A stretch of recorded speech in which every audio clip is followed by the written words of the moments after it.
السلام علیکم ورحمۃ اللہ وبرکاتہ۔ میرے پیارے آقا علیہ الصلاۃ والتسلیم کے پیارے دیوانوں، خاتون جنت حضرت فاطمۃ الزہرا رضی اللہ تعالی عنہا کی کنیزوں، تذکرۃ الانبیاء کے درس نمبر 52 میں آپ تمام کا استقبال ہے۔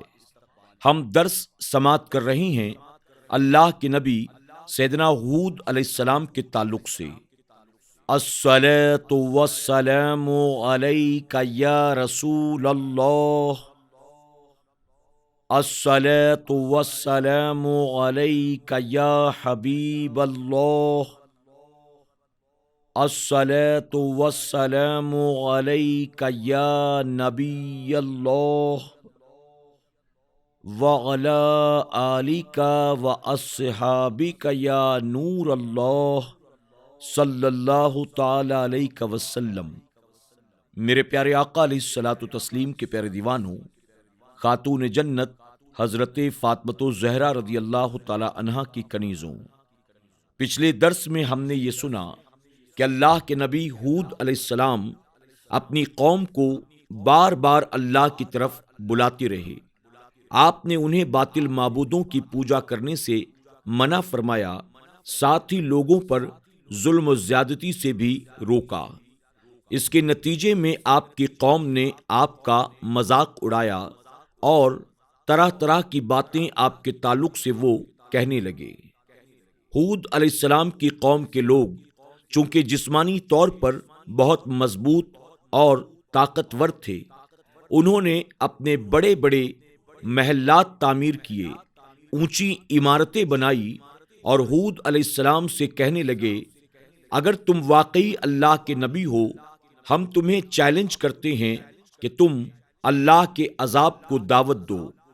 انہیں یقین تھا کہ ہم جن مضبوط مکانوں میں رہتے ہیں، اللہ کا عذاب اگر آئے بھی تو ہمارا کچھ نہ بگاڑ سکے گا۔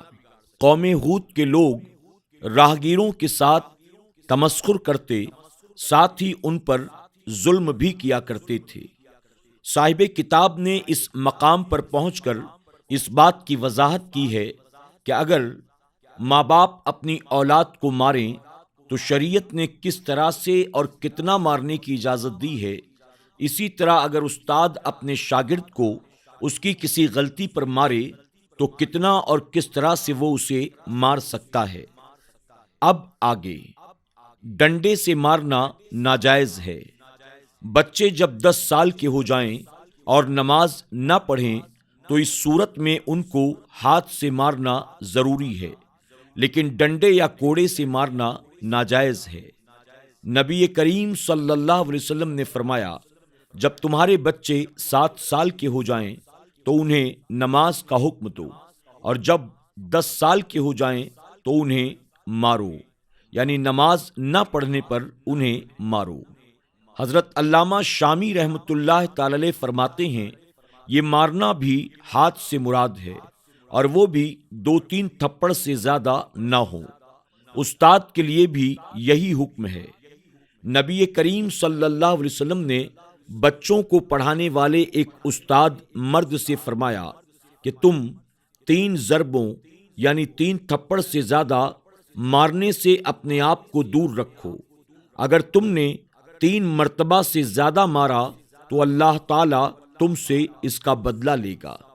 شیخ سعدی فرماتے ہیں، سختی اور نرمی دونوں کو ساتھ ساتھ رکھنا بہتر ہے۔ پچھوا لگانے والا زخم بھی کرتا ہے اور مرہم بھی لگاتا ہے۔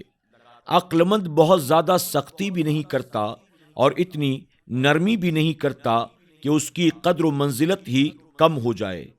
اپنے آپ کو بہت زیادہ آدم خور بھی نہیں بنانا چاہیے اور بہت زیادہ نرم ہو کر اپنے آپ کو ذلیل بھی نہ کرو۔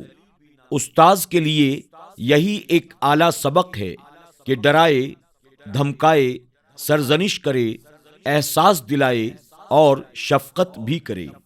اپنا رعب جمانے کے زوم باطل میں طلبہ کی نظروں میں نہ گر جائے اور نہ ان کی درپردہ گالیوں کا مستحق بنے۔ ہود علیہ السلام کی قوم کے جوابات۔ ان کی قوم کے کافر سردار بولے، بے شک ہم تمہیں